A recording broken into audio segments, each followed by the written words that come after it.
Hi guys! Dahil Mother's Day ngayon, ayan, i-flex ko ang baby bump. At dahil nga Mother's Day, umuwi si Madam. Happy Mother's Day, Nona! Taray, may pa-flowers. Happy Mother's Day, Nona! Happy Mother's Day! Love you! Tika.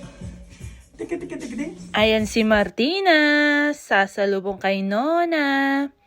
Dahil meron daw siyang present.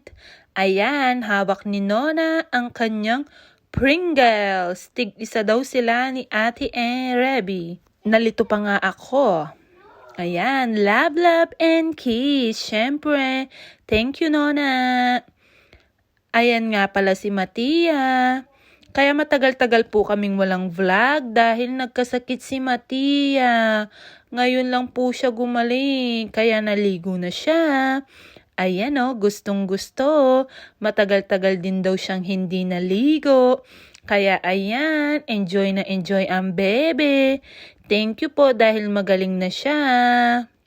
Bumalik na siya sa pagka-smiling face. Dahil nung may sakit siya, hindi man siya tumatawa. Lagi lang siyang malungkot. Poverino. Ayan, chinek yung mga kibal niya. Baka may nakadikit.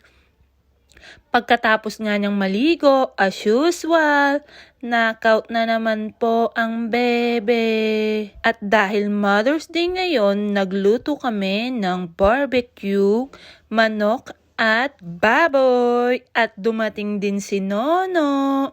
May dala-dala siya. Mamaya lulutuin din natin yan. Hi, Nono! Ayan na nga, nakita niya si Matmat. Sabay tingin din si Matia. Nagdala pala si Nono ng bistig. At yan, ready to eat na. Happy Mother's Day po sa lahat ng nanay. Thank you for watching. God bless. Bye!